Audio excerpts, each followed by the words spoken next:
Pronto, boa tarde a todos, sejam bem-vindos à segunda aula do curso Nosso Lar do primeiro semestre de 2021. Hoje nós estaremos estudando os capítulos 5, 6, 7 e 8 do livro Nosso Lar e o capítulo 2 do livro 50 anos depois. Sejam todos bem-vindos. Estimo que todos estejam em paz e em perfeita tranquilidade nesse momento. Se você está assistindo este vídeo agora, não assistiu ao vivo, estimo também que você esteja em paz, sob a proteção de Jesus e dos bons espíritos. Para que nós possamos começar a nossa aula, vamos recebendo a Luana, seja bem-vinda, Luana. Vamos começar com a nossa prece. Estamos gravando, esta aula está sendo gravada, então vamos começar com a nossa prece. Eu convido a vocês para que se posicionem numa posição confortável, para que vocês respirem profundamente, se coloquem numa situação de forma que possam respirar tranquilamente. Se estiver mais algum aparelho ligado, desliga. Se tiver algum cachorro latindo, pede para o cachorro parar de latir, late depois, na hora que acabar a aula. E nesse momento nós vamos buscar a conexão com os nossos protetores espirituais. Vamos receber a Doni para que ela possa também participar da nossa aula. Vamos recebendo a Luciana, o pessoal está chegando agora, a Maria do Carmo, sejam todos bem-vindos, que Deus abençoe vocês. Deixa eu conectar o chat aqui. Então, a imagem está travada. A imagem deu uma travada, né? Porque eu estou usando o aplicativo, estou buscando a minha imagem. Mas às vezes, se a minha foto ficar travada, vocês não se aborreçam, não. É porque o meu computador está um pouco carregado. Mas estão me ouvindo bem? Estão me ouvindo bem, Carlos? Beleza. O importante é a minha voz. Ficou travado. Mas, né? O café está pronto. Vó Silvia, fala um oi pro pessoal aqui. Ó. Oi, pessoal. Essa aqui é minha sogra. Boa tarde para todos. Está travada aqui a minha imagem. Eu vou desabilitar a câmera e habilitar de novo.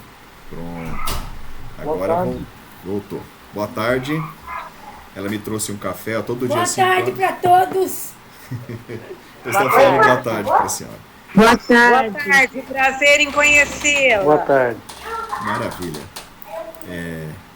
Deixa eu mudar só a configuração da minha câmera aqui, porque tá um pouco pesado e possivelmente vocês não vão me ver. O microfone está ok, vídeo está ok. Deixa eu mudar aqui a configuração da câmera para ver. Agora a câmera sumiu.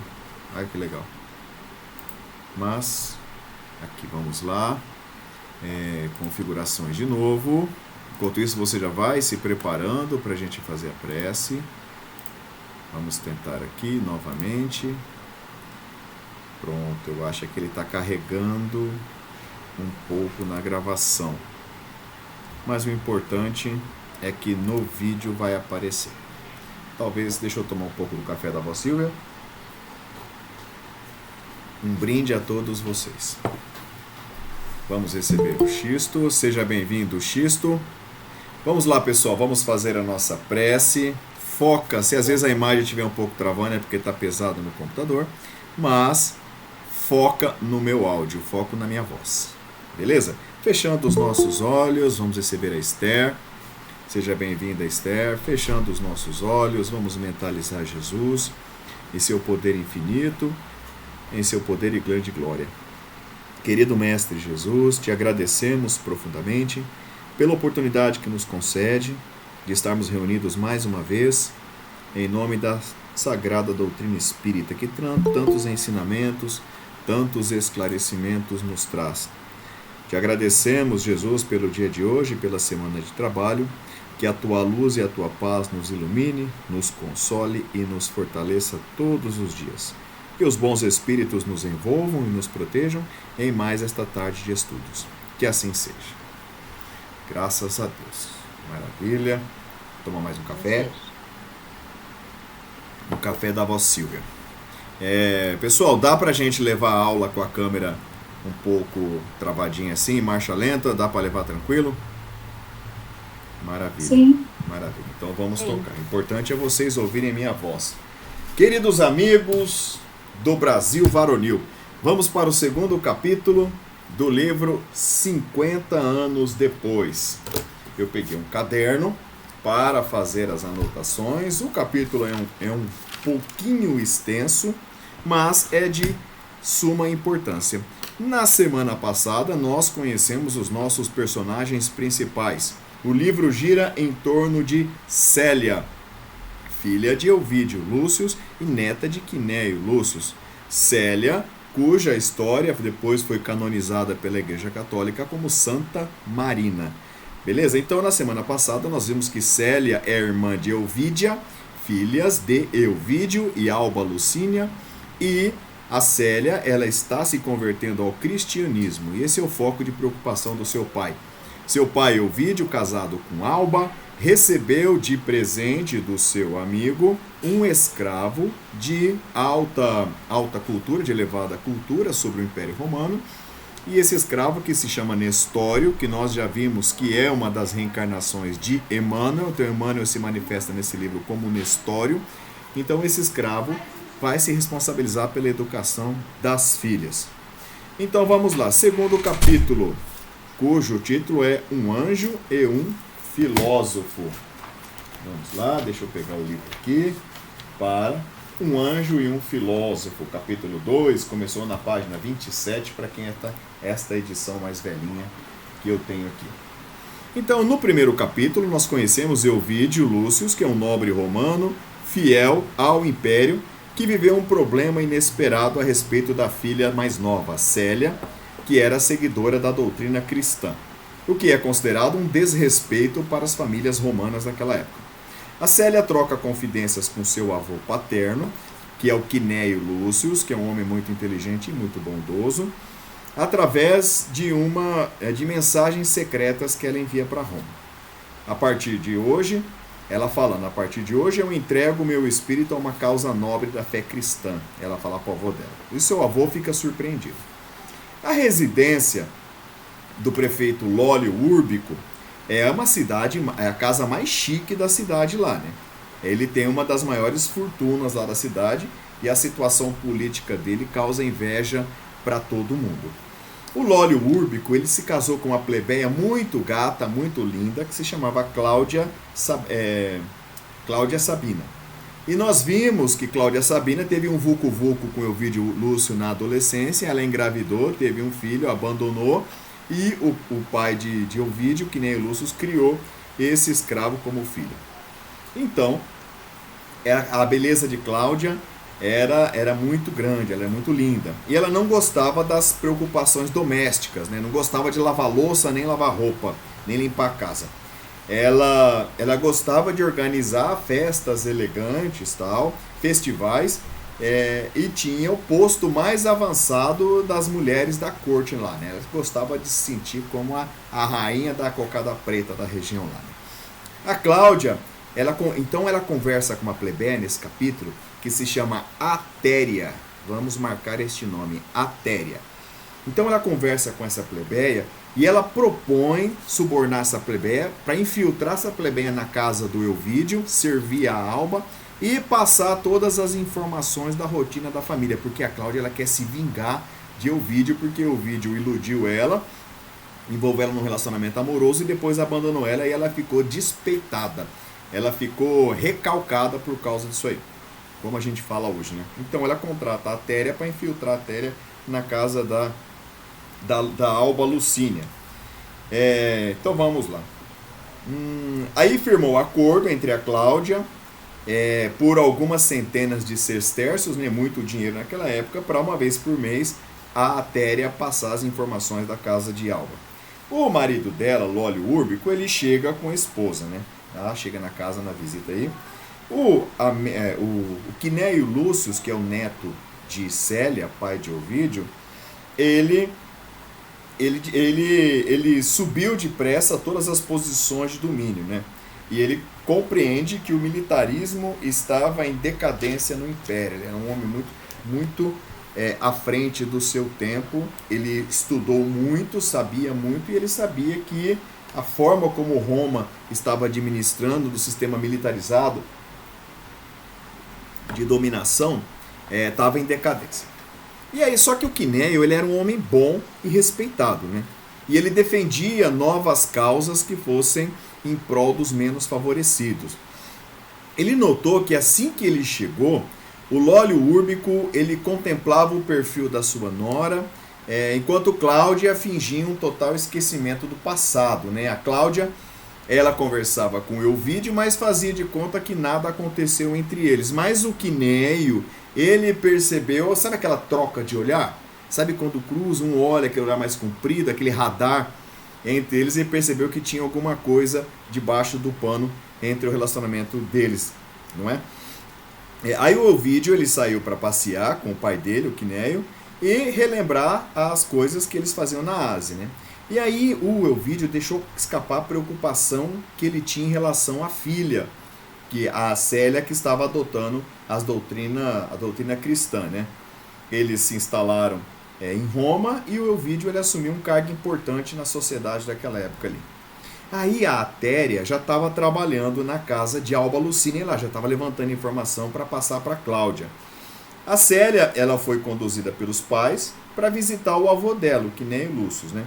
E eles estavam conversando, o Quinéio levou a Célia para visitar os templos romanos, onde eles fazem sacrifício para os seus deuses. Lembrando que os romanos, eles herdaram dos gregos o politeísmo, ou seja, eles acreditam, eles creem em vários deuses. E para agradar os deuses, eles fazem sacrifícios de animais. Aí o Quinéio Lúcio, ele pergunta para Célia, ele tenta levantar a informação se ela está sabendo de alguma nova doutrina, alguma nova crença, né? Ela falou que tentou contar para o pai dela sobre as novas ideias, mas ele não estava mais com idade espiritual para entender, né? Nem tinha paciência para entender. A Célia confessa que os deuses das antigas tradições já não estavam satisfazendo mais os interesses espirituais dela. E agora, a fé em Jesus Cristo, e ela reafirmou sua fé em Jesus Cristo. Declarou que ela pertence a Jesus agora e só estava faltando ela ser batizada. O Quinéio ficou preocupado, ele disse a Célia que o cristianismo leva os adeptos para a morte, que ele estava sabendo tanto que as pessoas estavam sendo sacrificadas no Coliseu. Mas mesmo assim ela disse que Jesus é o Cordeiro de Deus que veio arrancar o mundo do erro e do pecado. Ela já tinha essa concepção.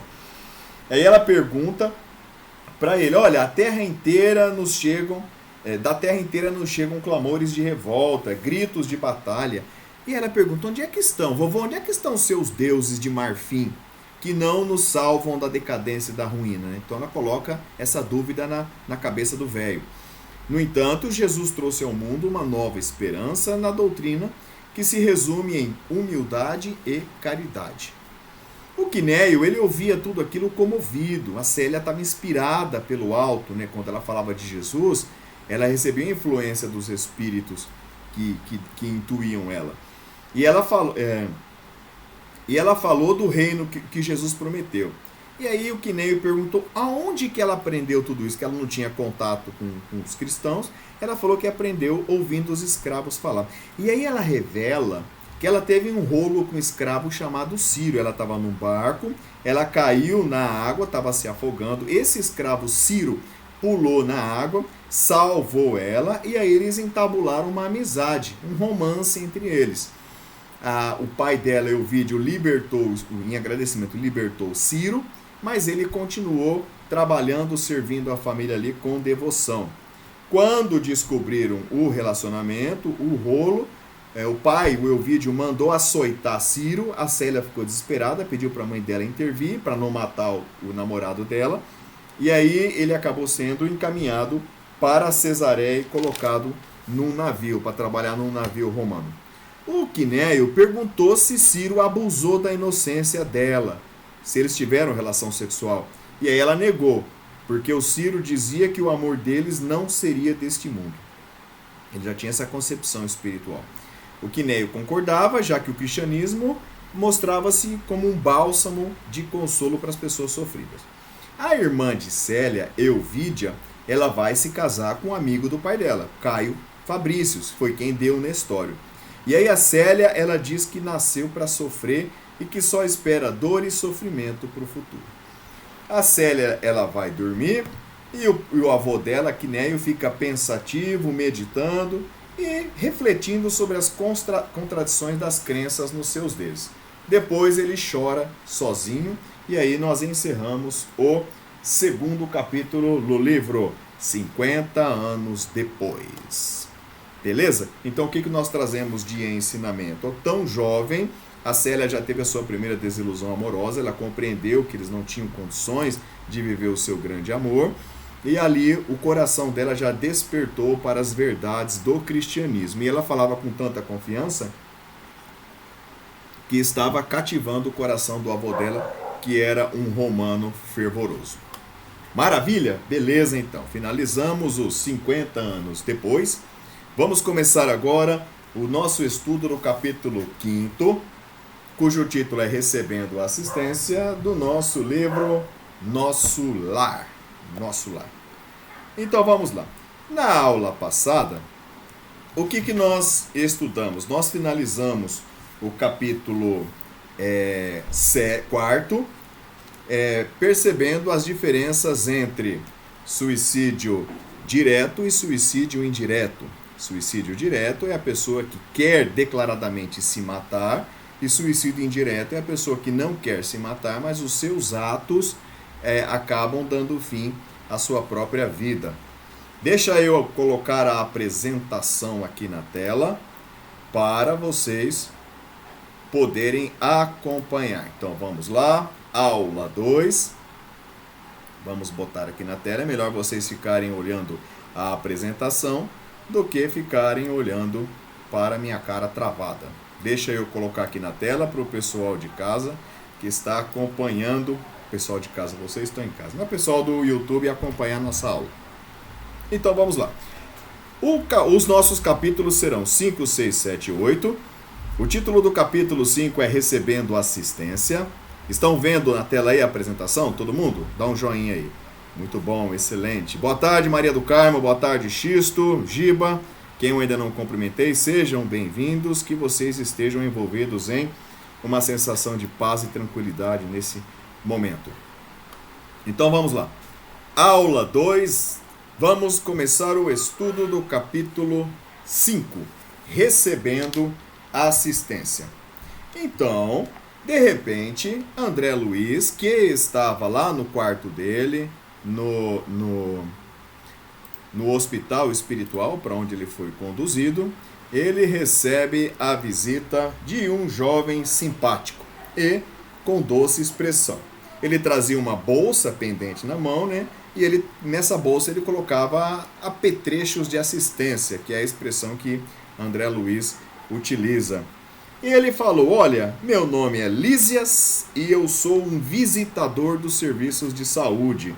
Então ele não só ajuda na enfermagem, mas ele vai ver as necessidades, socorro e providência para as pessoas que acabaram de chegar em nosso lar. Então neste capítulo é quando André Luiz tem contato com esta pessoa fantástica que é Lísias. E aqui na nossa apresentação está lá: sou Lísias, seu irmão. Meu diretor, o assistente Henrique de Luna, que é o médico que visitou André Luiz no capítulo passado, designou Lísias para servir André Luiz enquanto precisar de tratamento. Ele diz que é visitador dos serviços de saúde. Na seção em que se encontra, existem mais de 1000 doentes espirituais. Olha que impressionante! Mais de 1000 enfermos só nesta seção do hospital onde Lísias trabalha. E ele diz que na turma de 80 enfermos a que ele deve assistência diária, 57 se encontram nas mesmas condições de André Luiz. Nós vamos, para quem depois continuar lendo as obras de André Luiz, no livro Mensageiros, tem um capítulo, um trecho, onde eles mostram um posto de assistência mais próximo à crosta, né? Nós vimos que tem as colônias espirituais, mas existem também os postos de assistência espiritual aqui no umbral, na crosta terrestre, onde eles dão o primeiro atendimento, a primeira assistência aos espíritos que acabam de chegar, os espíritos necessitados. E nesse livro Mensageiros, ele fala de um grande ambulatório com mais de 400 espíritos dormindo em total estado de demência. E aí ele se refere à crença dos nossos irmãos. Vamos recebendo a Marcela, seja bem-vinda, Marcela. E aí ele se refere à crença dos nossos irmãos que acham que quando desencarnar vão ficar repousando no sono eterno. O cara acha que vai ficar dormindo e de fato fica dormindo. 50, 100 anos até ele acordar e ver o que vai fazer da vida. Então no livro Mensageiros ele fala dessa questão dos espíritos que acham que vai ficar dormindo e fica dormindo mesmo. Não é? Até ele poder acordar e ver o que faz. Então, neste ambulatório onde Lísias trabalha, tem mais de 1000 pessoas, mais de 1000 espíritos recebendo assistência. E ele é encarregado por atender 80 enfermos. Prosseguindo no nosso capítulo 5, Marcela, para você que chegou agora, estamos estudando o capítulo 5 do livro Nosso Lar.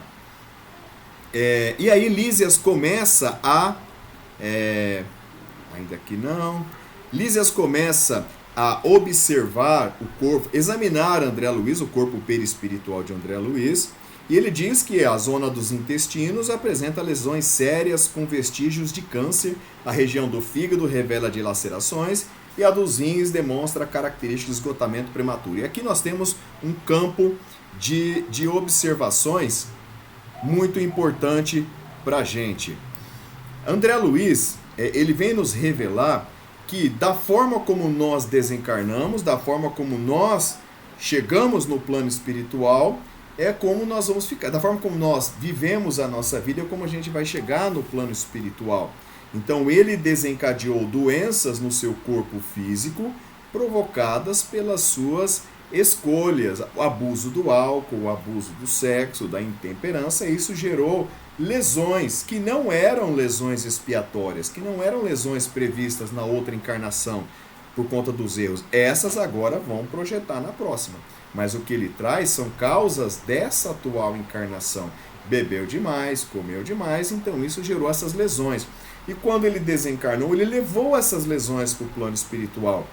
Ele vagou mais de 8 anos no umbral, sofrendo dessas lesões e foi resgatado. Só que não é porque ele se arrependeu e foi resgatado que de uma hora para outra suas lesões desapareceram. Porque as lesões estão na mente. Nós vamos entender lá na frente, quando a gente estiver estudando o livro dos médiuns, que o nosso perispírito, o corpo perispiritual, ele é plástico, ou seja, ele se molda de acordo com a psique, de acordo com o estado psíquico do espírito. Então André Luiz, ele desencarnou tendo a concepção de que seu corpo estava lesionado. Então esta imagem estava registrada na sua mente e lá no plano espiritual a mente continuava plasmando essa doença no seu corpo perispiritual. Conseguem compreender? Então a doença está na mente e isso reflete no perispírito. No livro Libertação, de André Luiz também, tem um trecho em que um soberano das trevas, o grande Gregório, ele vai fazer o julgamento de uma mulher que era aborteira. E ele aponta para ela e diz: tu és loba, e daqui para frente vai se comportar como loba. E ele começa a falar loba, loba, ela vai plasmando o corpo perispiritual até se transformar na figura de um lobo. Então, com influências, com sugestões intensas, o espírito vai plasmando o seu corpo perispiritual da forma como ele quer. Então, para que se cure das doenças que a pessoa trouxe após desencarnar, é necessário tratar a mente para que ele possa plasmar a sua própria cura. Mas vamos seguir aqui. Continuando, vamos para a nossa apresentação. Deixa eu colocar aqui na tela. Pronto, vamos seguindo. Então, meus amigos, Lísias se apresenta para André Luiz como um trabalhador do plano espiritual. E aqui nós vamos ver um trecho do Livro dos Espíritos, na pergunta 237. Kardec pergunta para os espíritos. Deixa eu mudar aqui a minha fotinha aqui no YouTube. Pronto, vou mudar de posição. Uma vez de volta ao mundo dos espíritos, olha só, uma vez que o espírito desencarna e volta para o plano espiritual, ele conserva na alma as percepções que ele tinha quando na Terra. Então, Kardec pergunta para os espíritos, quando a pessoa morre, ele conserva na sua alma o que ele via, o que ele vivia, o que ele sentia quando estava vivo? E aí os espíritos respondem sim, além de outras de que aí não dispunha, porque o corpo, como um véu sobre elas lançado, as obscurecia. Então, muitas vezes, a gente até não estava doente aqui, mas tínhamos doenças no nosso comportamento, na nossa vibração espiritual. E aí, quando a gente desencarna, essas doenças mentais, essas doenças acabam se manifestando. A inteligência é um atributo que tanto mais livremente se manifesta no espírito, quanto menos entraves tenha que vencer. Deixa eu receber aqui a Fátima. Seja bem-vinda, Fátima. Bem-vinda ao nosso estudo. Deixa eu ver aqui onde é que a gente estava. Então, Kardec, os espíritos falam no Livro dos Espíritos que a pessoa, quando volta ao plano espiritual, ela leva as percepções, as sensações que ela tinha quando estava encarnado. E isso nos traz umas reflexões importantes. Os seus vícios que você tinha também te acompanham quando você estiver no plano espiritual, meus amigos. Isso é muito grave, isso é muito tenso. Mas vamos seguir aqui. Olha aqui, Lísias, continuando a conversa que ele está tendo com o André Luiz. Deixa eu ver se está aqui. Beleza, deixa eu mudar minha fotinha de posição de novo. Pronto. E aí Lísias começa a falar das condições dos espíritos que estão lá. Ele olha André Luiz, fala que André Luiz está com doenças no corpo ainda, as doenças que ele tinha, e ele fala, olha só, nosso lar não é uma estância de espíritos propriamente vitoriosos. Então, para quem pensa que nosso lar só tem espírito puro, Lísias vem falar que não, lá tem uma morada de espíritos ainda endividados, né? Ele diz, somos felizes porque temos trabalho, e a alegria habita em cada recanto da colônia, porque o Senhor não nos retirou o pão abençoado do serviço. E aí, aproveitando a pausa longa, André Luiz fala assim, olha só, ele acha que nosso lar é um departamento celestial dos eleitos, né? Ele, sinto-me aliviado, não é essa região um departamento dos eleitos? Aí o Lísias fala, olha, recordemos o antigo ensinamento que refere a muitos chamados e poucos escolhidos. Então nem todos aceitaram as orientações que receberam em suas religiões, dos seus líderes religiosos, quando estavam encarnados. E ele fala, aqui em nosso lar, né? Ele fala que milhares de pessoas desencarnam, voltam ao plano espiritual em incompreensão. Se nós devemos, se nós causamos reajustes para com a justiça divina, nós temos que pagar. E aí, lá no nosso lar, olha aqui, voltando à apresentação, o que Lísias fala. Existem os mutilados que moram lá. Aqueles de órbitas vazias, ou seja, cegos porque gastaram os olhos no mal. Paralíticos porque utilizaram locomoção fácil nos atos criminosos. E loucos, praticaram aberrações sexuais. Então tudo isso aqui, o reflexo dos nossos atos levianos se projeta na nossa situação no plano espiritual. Então pessoas que tinham desvarios no campo sexual, no campo da neurose e tal, eles acabam projetando isso de uma forma mais intensa no seu perispírito quando chegam no plano espiritual. Vamos ver aqui uma pergunta da Eliana. Flávio, você sabe me explicar como fica um espírito que desencarna com a atual Covid? Ao despertar no plano espiritual, ela leva sequelas das quais levou ele ao desencarne? Deixa eu interromper o compartilhamento. Deixa eu receber aqui a nossa colega. Vou botar a minha câmera aqui de novo para o pessoal de casa poder ver. Então vamos lá, Eliana. Deixa eu responder a sua pergunta rapidinho. Pessoal, vamos colocar na nossa mente uma concepção. Não existe nada em especial no desencarne só porque é por Covid. Lembrando que não é a primeira vez que a gente vai morrer na nossa história. Nós já morremos mais de 500 vezes só na condição de livre-arbítrio. Fora as épocas que nós não tínhamos o livre-arbítrio ainda, que éramos espíritos inferiores. Então nós já morremos matado, nós já morremos comido, nós já morremos queimado, já morremos esquartejado, já morremos devorado, já morremos soterrado, já morremos virado de ponta cabeça, já morremos de todas as formas. Morrer de Covid não muda absolutamente nada. Por quê? Kardec nos traz no Livro dos Espíritos que o espírito ele escolhe o gênero de provas que ele vai passar. Então ele escolhe desencarnar por uma doença contagiosa. O que a gente tem no mercado aí? O coronavírus. Poderia ser alguma outra doença? Poderia ser qualquer outra doença. Só que cada doença traz o seu espectro de sofrimento. E é esse pacote de sofrimentos que vai se enquadrar na necessidade reencarnatória do espírito. Então nós temos lá um espírito que na outra encarnação foi um fumante, deteriorou o seu campo físico dos pulmões, sistema respiratório, por conta do cigarro. Isso gera nele uma necessidade de expiar, ou seja, de se libertar desta dívida que ele contraiu para com a justiça de Deus ao deteriorar o seu pulmão. O que o Covid apresenta? Não apresenta um sofrimento no campo da respiração, no campo respiratório? Então, o Covid vem como uma ferramenta da providência divina para a expiação desse espírito endividado. Quem não tem esta necessidade vai desencarnar do Covid? Não. Kardec, quando ele fala sobre fatalidade no Livro dos Espíritos, ele nos diz que se não está programado para nós desencarnar daquela natureza de desencarne, daquela doença ou de um acidente, de uma tragédia, a gente não vai morrer. Se não está programado para você morrer de Covid, você não vai morrer de Covid. O que nós não podemos é desdenhar das orientações sanitárias. Por quê? Preste atenção. Está previsto para você morrer de Covid. Você vai morrer de Covid.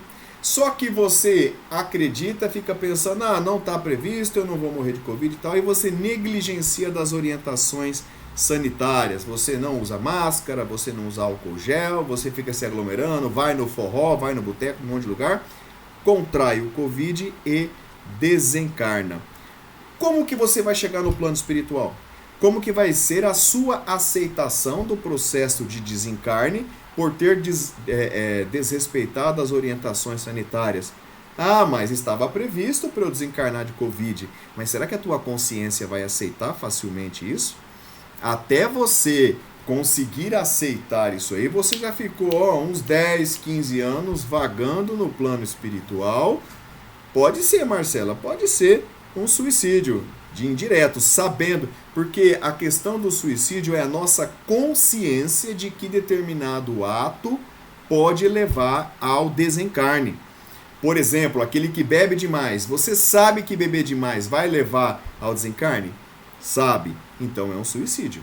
Aquele que dirige depois de beber com excesso de velocidade, você sabe se dirigir com excesso de velocidade você pode bater o carro e morrer? Sabe, e você fez? Fez. Se morrer, suicídio. Entenderam? Então, na verdade, não é a questão do Covid, é a questão da natureza das provas que nos acompanha ao plano espiritual. E aí, se lá do outro lado ele vai ter as sequelas da doença, da intubação, da internação, vai depender da forma como ele vai aceitar este desencarne, como ele vai enxergar esse desencarne no seu contexto desencarnatório. Maravilha? Mas vamos seguir aqui. Continuando, então Lísias fala que milhares desencarnam neste nível de incompreensão. Nós temos que pagar o que a gente deve. E aí nós vamos aqui, deixa eu voltar para a apresentação, botar para vocês, para a gente prosseguir. Temos muitas coisas legais aqui para a gente poder falar. Então vamos lá. Prosseguindo. Lísias fala dos trabalhadores de nosso lar. Deixa eu ver se ficou aqui. Mais uma orientação a respeito do capítulo 5º. Então fala. Olha aqui que interessante, pessoal. Deixa desinterromper o compartilhamento aqui, porque tem uma coisa muito importante que eu preciso passar para vocês ainda no capítulo 5º. Esse é o capítulo dos 4 que a gente vai estudar, o que traz mais informações interessantes para a gente. E aí Lísias fala da vida de André Luiz, como que foi, e ele chora desesperado, como ele foi perverso, e ele chora de arrependimento. E aí Lísias fala assim para ele, olha que legal, note bem, toda medicina honesta é serviço de amor. A cura é um ato de bondade que Deus tem para conosco. Porém, o trabalho de cura é peculiar a cada espírito. Então Deus nos oferece a medicina, Deus nos oferece as terapias de cura, mas o processo de cura depende da forma como cada um vai enxergar a natureza do seu sofrimento. Meu irmão será tratado carinhosamente, entretanto, a causa dos seus males vai persistir em você mesmo até que você mesmo se liberte dos germes de perversão da saúde divina que você trouxe para o seu corpo. A carne terrestre, da qual nós abusamos, a carne, a matéria, o nosso corpo físico, é o campo bendito em que conseguimos realizar labores de cura radical. Vamos voltar ao capítulo 8º do Evangelho segundo o Espiritismo, Bem-aventurados os aflitos, onde Kardec nos traz um texto muito maravilhoso do Espírito Cura d'Arnes, Jean-Baptiste Viannot, que ele fala que quando ele é invocado para impor as mãos e curar uma mulher que era cega, ele disse, olha, castiga e nas suas preces peça, meu Pai, cura-me, mas cura acima de tudo, em primeiro lugar, a minha alma. Castiga o meu corpo, se for necessário, para que a minha alma se purifique. Então, o processo de dor é uma purificação de situações de arrependimento, de remorso. Muitas vezes, estados depressivos que a pessoa desenvolve são frutos da falta de auto-perdão que ela tem, de situações não resolvidas em outras encarnações, e ele se inflige a uma situação de dor para se perdoar, para se libertar. Então, o auto-perdão, ele é essencial. A autoaceitação, o auto-perdão é essencial no nosso processo de cura dos nossos males físicos e espirituais. E aí nós terminamos o capítulo 5º, vamos enveredar pelo capítulo 6º, nós vimos essa questão da cura. No capítulo 6º, nós vamos ver que Clarencio vai visitar André Luiz. Clarencio é o tiozinho que resgatou André Luiz lá no umbral, e ele vai visitar. Ele pergunta, como você vai? Melhorou? E aí André Luiz, ele entra ali num processo de autopiedade, né? Ele começa a reclamar da dor, ele fala, deixa eu colocar aqui a apresentação, para vocês irem acompanhando a nossa história. Ele fala dos trabalhadores do nosso lar, aqui. Deixa eu botar aqui para o pessoal do YouTube acompanhar a apresentação. Deixa eu mudar a minha fotinha aqui, tá aparecendo aqui. Aí depois vocês vão assistir, vocês vão ver o que eu estou falando. Aqui, pronto, beleza. Então, no capítulo 6º, André Luiz começa a chorar as pitangas pro ministro Clarencio, num processo de reclamação, e começa a reclamar, uma reclamação sem fim. Ele fala, eu sofro intensamente, muitas dores no intestino, angústia no coração, eu nunca imaginei que eu ia sofrer tanto, meu amigo. Ai, como tem sido pesada a minha cruz. Ai, meu Deus do céu, que lamentação, né? Ai, meu Deus do céu, minha cruz é pesada. Agora que eu posso ter ideia, eu tô vendo que a dor me aniquilou. E o Clarencio só ficava olhando aquele chororô sem fim nele, né? Ele fala, além do mais, meus sofrimentos são enormes. A saudade da Zélia, minha esposa, não sei onde é que ela tá. Eu prometi que nunca ia abandonar. E ficou naquele chororô sem fim, naquela lamúria, naquela lamentação ali. E o Clarencio só olhando. E aí André Luiz finaliza e fala assim, eu creio que raras criaturas terão padecido tanto quanto... Já foi visitar alguém que começa a chorar as pitangas e se acha o maior infeliz da Terra? Às vezes perturba, né? Mas a pessoa se coloca num círculo... E detalhe, preste atenção. Deixa eu voltar aqui a nossa imagem, que eu quero falar uma coisa muito importante para vocês. Isso aqui a gente trata no curso Passe, mas eu acho que essa informação ela é extremamente essencial. Cuidado com os vampiros de energia. Cuidado com as pessoas venenosas. Nós vamos estudar em processos obsessivos que a obsessão não é somente de um espírito para o encarnado. Muitas vezes a obsessão se manifesta de um encarnado para desencarnado. Nós temos o nosso campo áurico, onde está o nosso fluido vital, a nossa energia. Você vai visitar uma pessoa, a pessoa ela faz isso inconscientemente, mas ela ela acaba se beneficiando disso. Então a pessoa começa a reclamar para você. Ah, porque eu sofro, porque eu tô com problema, porque meu marido está desempregado, porque meu filho está doente, porque não sei o que lá. E ela vai te envolvendo num processo de piedade. Você começa a ter piedade, você começa a se compadecer. E no momento em que você começa a ter uma piedade daquela pessoa, eu não digo uma compaixão, mas uma piedade.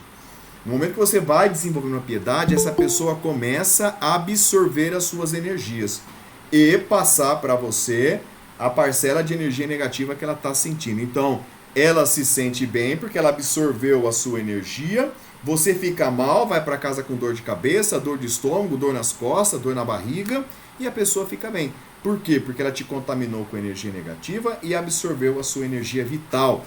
Então, qual é o remédio para você se libertar? Você vai visitar alguém, a pessoa começa a chorar as pitangas. Ah, porque isso? Entra em prece imediatamente. Orar e vigiar, entra em prece. Mentalize uma luz te envolvendo, rogue a Deus que envolva aquela pessoa, que ela tenha paz e que essas lamentações dela não te envolvam. Proteja-se através da prece. Não se deixe contaminar pelas lamúrias e lamentações das pessoas. Se você tiver como ajudar, ajude, dando uma cesta básica, alguma coisa, vê lá o que dá para ajudar. Se não tiver como ajudar, ouvir a pessoa é uma caridade. Oferecer um ombro amigo para a pessoa chorar as pitangas é uma caridade. Mas absorver as energias, o lixo espiritual dos outros, você não merece, ninguém merece. Então, vai visitar alguém, a pessoa começa a lamentar, começa a chorar as pitangas, entre em prece. Mentalize uma cúpula energética de luz te protegendo e envolvendo aquela pessoa. Peça a Deus que ajude aquela pessoa, que ela se sinta bem, e com isso você não vai absorvendo, você não vai se contaminando com o lixo espiritual que aquela pessoa, que pelas suas próprias escolhas, acabou absorvendo para ela. É muito comum as pessoas, elas sugarem a energia dos outros, sente bem, e ela vê que se ela se lamentar, aí a pessoa coloca isso como um desabafo. Ah, e se eu desabafar, eu vou me sentir bem. Exatamente, Eliana, você é uma esponja. Ah, eu gosto de desabafar com a Eliana que eu me sinto bem. E a Eliana, como é que você deixa? Deixa ela totalmente derrubada? Isso não é caridade, não é? Então cuidado com quem quer desabafar com você. Entre em prece. Deixa que Deus abençoe aquela pessoa. Fala. O que você quer? Fita? Fita tá nessa gaveta aqui, ó. Vem cá falar oi pro pessoal. Essa aqui é minha pititica, ó. Fala oi, pessoal. Oi. Pronto. Fita tá aqui, ó. Serve essa? Ai. Dia de sábado, criançada tá em casa. Não estraga toda a fita, não. Tô vendo a bagunça que você tá fazendo. Maravilha, vamos seguir. Exatamente, Helena, fica um bagaço. Então vamos lá, falando aqui da visita. Então André Luiz começou a lamentar, chorar. Acho que agora que tá aparecendo na imagem, Ana Clara aqui para vocês verem. Tá meio travado aqui, mas eu tenho que limpar um pouco a memória do computador. Na próxima aula já vai estar um pouco mais limpo. Estão me ouvindo bem, né? Vai, Xisso, dá um joinha, tá me ouvindo bem? Beleza, show de bola, muito bom, excelente. Vamos continuando aqui, meus amigos. Então, feito este parênteses na questão dos vampiros encarnados, e toma cuidado, que às vezes esse vampiro ele atende pelo nome de cunhado, de amigo, de por aí vai. Então toma cuidado.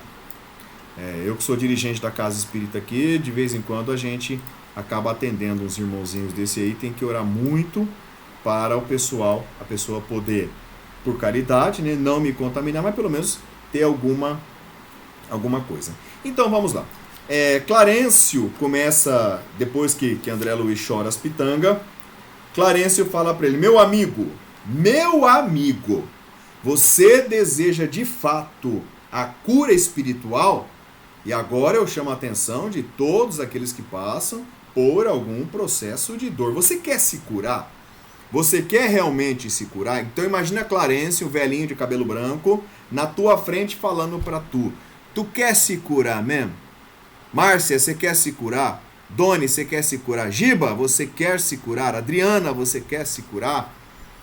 Maria do Carmo, você quer se curar? Então, vamos ver o que Clarencio nos orienta pra gente. Marcela, você quer se curar, minha filha? Dona Elza e todos vocês querem se curar? Então, primeira coisa, aprenda a não falar excessivamente de si mesmo, nem ficar comentando a própria dor. Para de ficar supervalorizando o teu flagelo. O flagelo, se você voltar lá, relembrar o seu processo reencarnatório, você vai descobrir que muitas vezes o que você está sofrendo aí, você pediu para sofrer pior. E pela misericórdia de Deus, os espíritos aliviaram a tua dor, porque sabia que se você não aguentava nem um pouquinho, se fosse para aguentar o que você pediu, ia acabar fraquejando. Então aprenda a não falar excessivamente de você mesmo, nem comentar a sua própria dor. Todo mundo que você conversa, eu tô desempregado, eu peguei o Covid. O pior que eu sou assim, meu.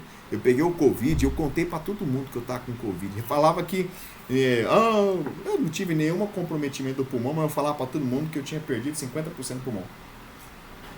Só para as pessoas ficarem com dó de mim. Eu sou um vampiro, cuidado. Eu sou um vampiro encarnado. Outra coisa que Clarencio orienta. Lamentação significa uma enfermidade mental de curso laborioso e tratamento difícil. Então não é só o corpo que está doente. Se o corpo está doente e a pessoa lamenta que está doente, é porque a mente dela está doente. Enquanto ela não curar a sua mente, o corpo vai continuar doente. Então é um processo vicioso. Primeiro tem que curar a mente para que a cura no corpo material venha a se processar. Terceiro, é indispensável criar pensamentos novos e disciplinar os seus lábios, a sua boca. Para de praguejar com a providência divina dos problemas que você tem. Para de ficar mentalizando desgraça na sua vida. Porque eu estou passando por um problema, é só eu que tenho problema, eu sou o mais infeliz, a minha cruz é mais pesada do que a própria cruz de Jesus Cristo. Para de ficar mentalizando os seus problemas. Para de ficar... Eu estou falando para mim mesmo que eu sou assim, viu? Minha esposa está ouvindo na janela do lado aqui, na confeitaria dela, e ela já falou lá, ó, vê se você escuta o que você mesmo está falando. Que eu quando fico doente, para mim o mundo caiu na minha cama. Uma gripe para mim se transforma numa malária. Eu sou assim, então eu vou assistir a aula porque serve para mim. Então é indispensável você criar pensamentos novos e parar de ficar reclamando. Dor para nós, para Clarencio está falando, né? Significa possibilidade de enriquecer a alma e a luta constitui caminho para a divina realização. Aí, vamos ver aqui, nós estamos no slide 6, deixa eu passar para o slide 7. E aí André Luiz descambou chorar, né? Depois de tomar esse esculacho do Clarencio. E olha aqui, o que Clarencio fala? O mesmo pai que vela por você, oferecendo um teto generoso nessa casa, atenderá aos seus parentes terrenos. Então, se André Luiz está se lamentando por ele não ter contato com a esposa... E detalhe, depois no final a gente vai ver que a mulher dele está melhor do que ele imaginava, que ela já arrumou outro, já se enrabichou com outro, e ele pensando que ela estava largada na Rua da Amargura. Então, mesmo Deus que atende ele, que oferece para André Luiz a oportunidade de ser socorrido, também atende a esposa dele lá na casa dele.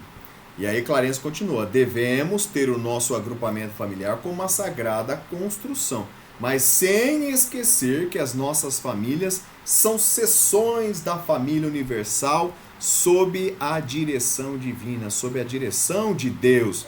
Então, antes de você ficar apegado ao teu filho, ao teu marido, à tua esposa, ao teu pai, à tua mãe, não se esqueça que todos eles estão envolvidos num grande contexto familiar, numa grande família universal. Teus filhos não pertencem a você. Foram confiados a você para que você possa conduzi-los, mas eles pertencem a Deus. E se estiver previsto pela justiça divina que os teus filhos voltem ao plano espiritual, a gente não pode se revoltar contra Deus por conta disso. Nesse sentido que a doutrina espírita vem para ser para nós o Consolador prometido. Nos traz esse consolo e este esclarecimento. E se você deseja permanecer nessa casa de assistência, aprende a pensar com justiça. Nossa, se fala isso para mim, eu falo, então fica, eu vou embora. Vou voltar para nosso lar. Clarence falou, se você quer ficar aqui, então aprenda a pensar com justeza, a considerar a providência divina. Se fala isso para mim, eu vou embora. Eu levanto dali da cama e falo assim, eu vou voltar para o umbral, não quero mais ficar aqui não. Olha que esculacho. E aí depois que ele tomou bronca, olha aqui que Clarencio fala. Deixa eu mudar o slide aqui. Não, esse aqui já é o outro já. Depois que ele tomou bronca, o que ele faz? Olha, Clarencio ainda pergunta. Você não tinha na carne as vantagens naturais das suas boas intenções? Você não queria obter recursos lícitos, ansioso de estender benefícios antes amados? Então confie em Deus, né? Aqui o programa não é diferente. Então, da mesma forma que a gente quer o bem para os nossos entes queridos na Terra, no plano espiritual é a mesma coisa. Olha que interessante. Está na página 45 do capítulo 6. Clarencio diz, aqui ó, não está no nosso slide, mas está no que eu vou falar para vocês agora. Presta atenção. Olha o que Clarencio diz. Nós temos, nesta colônia, o compromisso de aceitar o trabalho mais áspero como bênção de realização. Vou até mostrar para a câmera aqui, para ver se o pessoal assiste depois. Tá vendo aqui, ó? Isso. Nós temos aqui o compromisso de aceitar o trabalho mais áspero como bênção de realização, considerando que a providência desborda amor, enquanto nós vivemos cheios de dívidas.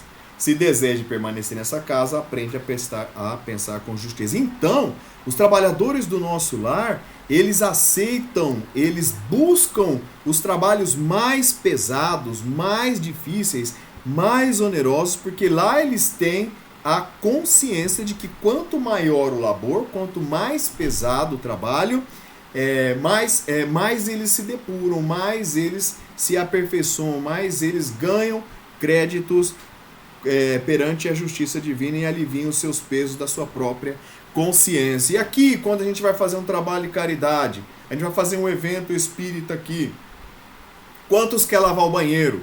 Não é? Nós fizemos aqui no dia de Natal, o Giba aqui é presença viva junto a nós, fizemos o Natal com Jesus aqui, que a gente recebeu os moradores de rua, e aí o Giba abraçou, agora eu vou valorizar um pouco o trabalho, o Giba abraçou o corte de cabelo, ele cortou, quantos cabelos você cortou, Giba? 16 ou 20? O Giba cortou sozinho 20 cabelos, e o pessoal tava com aqueles cabelos cheirosos, né, Giba? Daquele jeito legal, mas aquele era o momento do Giba. É claro que eu não estou amaciando o ego do Giba, mas o trabalho que ele fez foi louvável. O Giba se dispôs, se colocou ali à disposição de aliviar a dor daqueles amigos ali, e foi o momento dele. Da mesma forma em nosso lar, quando os trabalhadores eles se lançam a um trabalho árduo, a um trabalho difícil, é o momento deles ali estarem aliviando o peso da sua própria consciência. Beleza? Então, ele enfatiza o trabalho áspero. Ele finaliza dizendo, acrescente notar, todavia, que o pranto do desespero não edifica o bem. Então, você ficar chorando, reclamando sobre a sua própria tristeza, chorando, lamentando a sua própria dor, não te ajuda em nada. Se você ama em verdade a família, é preciso bom ânimo para ser útil a ela. E aí, termina o capítulo 6, nós vamos para o capítulo 7, onde Lísias apresenta o histórico de nosso lar. Tá ficando cansativo? Nós já vamos para 55 minutos de aula. Dá uma espreguiçada ali. Faz igual o Carlos fez ali. Espreguiça, levanta, dá 3 pulinhos, vira lá, que nós temos ainda 2 capítulos e mais pelo menos 20 minutinhos de aula. São 17 horas e 55 minutos do dia 6 de março de 2021. Você que está assistindo essa aula depois da aula ao vivo, eu desejo que Deus abençoe você onde você estiver. Sinta-se em paz. E dia 6 de março de 2021, às 17 horas e 55 minutos, o Palmeiras ainda não tem Mundial. Não é, Carlos Xisto? Mas vamos seguir aqui as nossas orientações. Vamos entrar na aula 7, meus queridos. Deixa eu colocar aqui a nossa apresentação para que vocês possam acompanhar. Vamos lá? Nós vimos aqui o esclarecimento de Clarencio sobre o capítulo 6. Vamos avançar na nossa apresentação. E aqui no capítulo 7, Lísias começa a explicar para André Luiz quais são as características de nosso lar. Então, aqui no slide 11, ele fala que quase tudo que tem lá em nosso lar é uma cópia melhorada. Deixa eu ver como é que está a minha fotinha aqui. Deixa eu reposicionar minha fotinha, vou colocar do lado de cá. Aí. Quase tudo é uma cópia melhorada na Terra. Na verdade, nós devemos interpretar isso aqui contrariamente. Tudo que existe aqui na Terra é uma cópia piorada do que existe no plano espiritual. As coisas são criadas primeiramente no plano espiritual e trazidas pela intuição ou nos compromissos reencarnatórios para o plano material. Então, todas as invenções, todas as melhorias tecnológicas que nós vivemos, elas são criadas primeiro no plano espiritual e trazidas. Por outro lado, o que é de ruim também vem para cá. Então, nós temos tem um livro que se chama Justiça Além da Vida. É Justiça Além da Vida. Eu não lembro quem é o autor espiritual. Ele conta a história de um delegado de polícia que é um cara gente boa, que ele é assassinado numa emboscada, e no plano espiritual ele lidera uma equipe de investigação contra traficantes que estão manipulando novas drogas para trazer ao plano espiritual, ao plano material. Então essas drogas que a gente vê aí, cocaína, essas drogas sintéticas, elas são manipuladas no plano espiritual e através da intuição, os cientistas que trabalham nessa atuação nas trevas acabam recebendo por intuição essas drogas e trazem para o plano material. Então, êxtase, skunk, todas essas porcariadas que a gente vê aí, primeiro elas vêm do plano espiritual para o plano material. Então, a Lísia está falando aqui que tudo que tem lá é uma cópia melhorada na Terra. Então, o que tem na Terra é uma cópia piorada do que tem no plano espiritual. Ele diz que lá as cores são mais harmônicas, as substâncias são mais delicadas, o solo é forrado de vegetação, grandes árvores, pomares fartos, jardins deliciosos, montes coroados de luz, departamentos cultivados com esmero, nenhum edifício sem flores na entrada, tem muitas flores lá, casinhas encantadoras, tem as habitações ali, né? Tem os CDHU lá do plano espiritual, com casinhas ali mais simples ali, cercadas por muros de Hera. Para quem não sabe, Hera é aquela planta que cobria os muros, que dava aranha pra caramba, onde rosas diferentes desabrochavam. Aves de plumagens multicoloridas cruzavam o ar, e no parque, animais domésticos nas árvores frondosas. Então, tem bichinho no plano espiritual? Tem. Tem cachorrinho? Tem cachorrinho. Tem gatinho? Tem gatinho também. Tem papagaio? Tem papagaio. Tem, sei lá, canarinho. Tudo isso aí tem lá no plano espiritual. Tem lá para poder alegrar os moradores do plano espiritual. Deixa eu ver aqui. Beleza. Então não tem nenhuma pergunta. Só estou vendo aqui o chat, ver se tem alguma pergunta. Até agora nenhuma pergunta. Então vamos seguir aqui. Continuando no capítulo 7. Estamos vendo a apresentação aqui. Então aqui Lísias faz uma descrição. E aí André Luiz, ele começa a reclamar. Olha o André Luiz reclamão de novo, né? Chorando as pitangas. Ele reclamou com o Clarencio, tomou um esculacho, agora ele vai reclamar com o Lísias. Por que nenhum parente no mundo foi visitar ele? Ele tinha, a mãe dele morreu antes que ele, o pai dele morreu antes que ele. Por que ninguém foi visitar ele, né? Aí Lísias fala da mãe dele, ó. Como não, meu amigo? Pensa que você foi esquecido? Aí o André Luiz fala, deixa eu ver aqui como é que tá o nosso slide, tá aqui, deixa eu mudar aqui a minha fotinha de posição, vou botar aqui do lado da mãe do André Luiz. A sua mãe o tem ajudado dia e noite, desde a crise que antecipou. Então, desde quando ele ficou doente no plano material, a mãe dele estava acompanhando, estava intercedendo. O tempo que ele ficou no umbral durou mais de 8 anos consecutivos e todo esse período a mãe dele estava junto com ele. Ela rogou os bons ofícios do Clarencio, que começou a visitar ele frequentemente, até que o médico da terra se afastasse para surgir o Filho dos Céus. E aí Lísias fala que foi o momento em que ele desencarnou. Olha que maravilha. Então ele ficou 8 anos no umbral, a mãe velava por ele. E aí, olha que Lísias fala, que coisa bonita, ó. Deixa eu ver se está na apresentação aqui. Não, ainda não está não. Mas, deixa eu mudar minha fotinha aqui, botar aqui no meio do trigo aqui.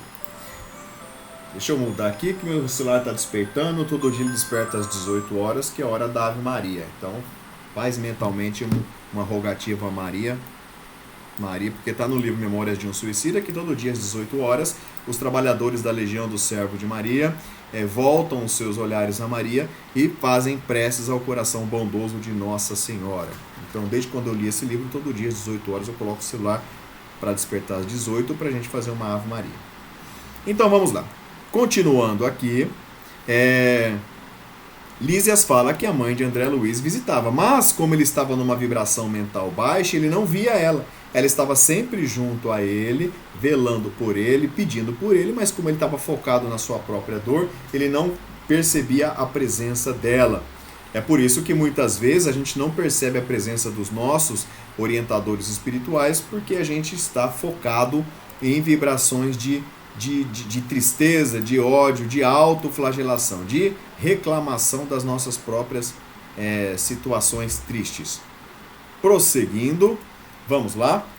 E aí Lísias fala, no dia que você orou com a alma, quando compreendeu que todo o universo pertence a Deus, o seu pranto era diferente, né? No momento em que ele parou de se lamentar e praticamente, os evangelhos falam, entregou o seu coração a Jesus, aceitou Jesus na sua vida, foi no momento em que ele criou um ambiente propício para ele ser socorrido, para ele ser resgatado.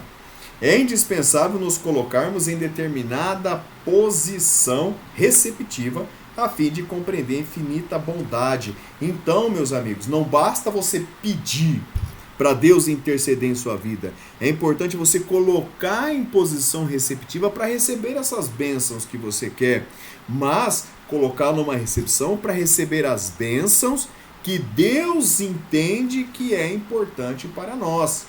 Nós não, muitas vezes o nosso processo de dor demora para acabar, porque a gente não quer receber o que Deus quer, a gente quer receber o que a gente quer.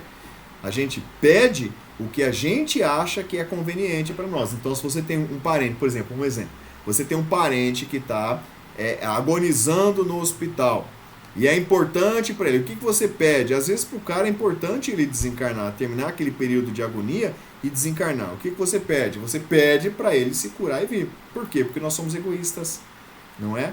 A gente quer todo mundo para nós, a gente quer tudo perto de nós, a gente não quer perder nada, mas essa nossa falta de confiança de que nós somos criaturas espirituais ainda nos apega.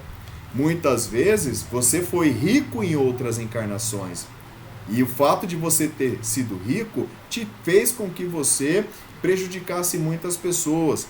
Não soube fazer bom uso do dinheiro, da riqueza. E hoje, para você aprender para que serve o dinheiro, você vem com dificuldades financeiras. Tudo que você faz dá errado. Arruma um emprego, é mandado embora. Compra uma casa, vem um terremoto e derruba. Compra um carro, pega fogo. Então tudo dá errado. Mas por quê? Porque essa dificuldade financeira é um processo de aprendizado que Deus está te impondo. E aí o que você pede? Ao invés de pedir sabedoria para você entender o porquê que você está passando por aquilo, você pede para Deus te ajudar a ganhar na Mega Sena, de Deus te ajudar a ter um bom emprego. Mas Deus sabe que você não está preparado para ter benefícios financeiros, porque você vai cair de novo, vai se perverter de novo.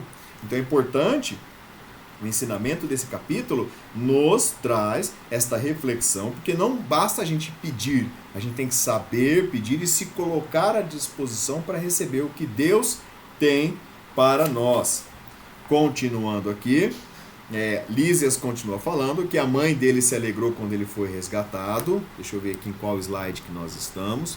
Estamos no slide 10. E olha só, e André Luiz pergunta, ela não vai vir me visitar? E Lísias fala, ela vai vir te visitar sim, antes mesmo do que você pensa.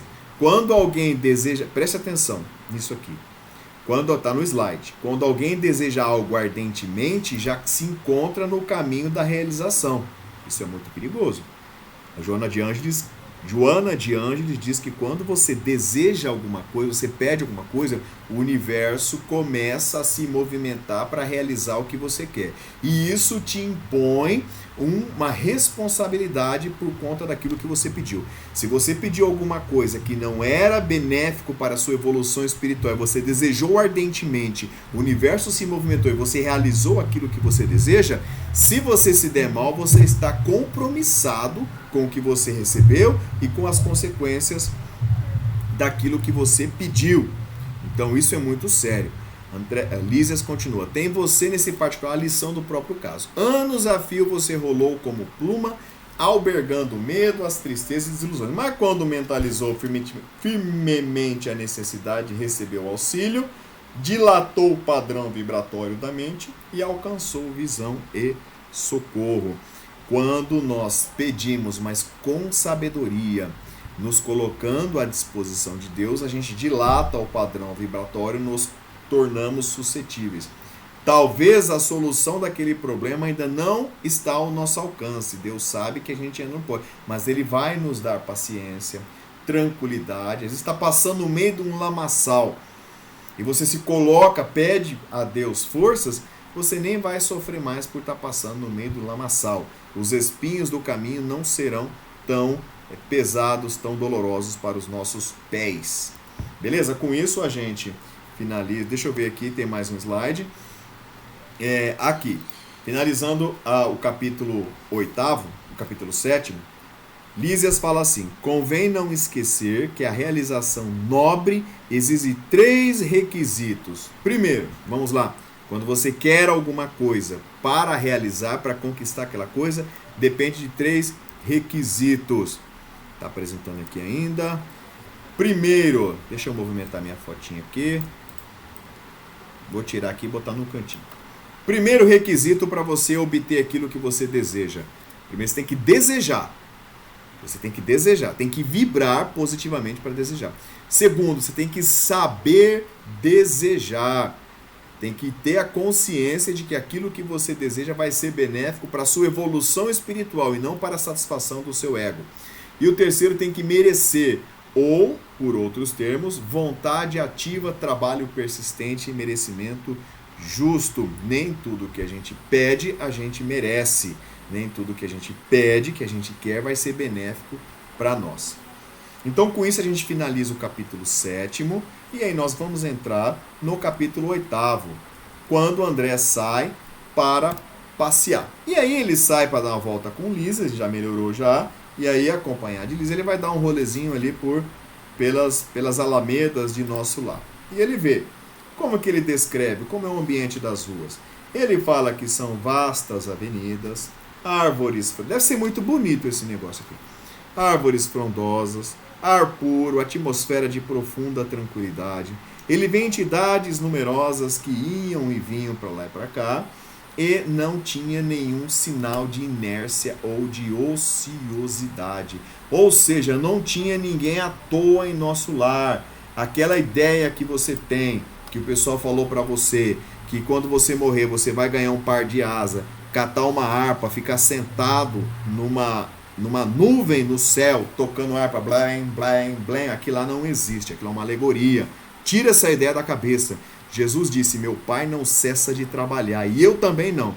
Se Deus, que é a causa suprema de todas as coisas, se Jesus, que é o Espírito mais puro da qual nós temos notícia, não param de trabalhar, quem somos nós, simples gotas no oceano, que acham que vão ficar à toa no plano espiritual? Então, André Luiz viu que tem muito trabalho no plano espiritual. E detalhe, pessoal, quanto mais evoluído é o espírito, maior é a carga de responsabilidade que ele tem, mais ele trabalha no plano espiritual. E a gente vai ver aqui como que os trabalhadores, o governador de nosso lar, trabalha muito. Então, André Luiz perguntou: olha, isso aqui é muito organizado. Ele fala, deixa eu ver aqui, ó, da colônia. A colônia tem 6 ministérios que são organizados por 12 ministros. E ele diz que os serviços mais grosseiros estão no Ministério da Regeneração e os mais sublimes no Ministério da União Divina. Deixa eu me reposicionar aqui. Aqui no caso, tem que ser aqui no cantinho. Pronto. Deixa eu ver como é que vocês estão aqui. Tá todo mundo bem? Não tem ninguém dormindo não, né? Doni não dorme não, minha filha. Márcia não dorme não. Giba não dorme não. Mauri, tô te vendo aí, hein? Vamos seguir aqui, meus amigos. Então, vamos lá. O que Lísias fala? Como que organiza? Ele fala que são 6 ministérios. Quais são?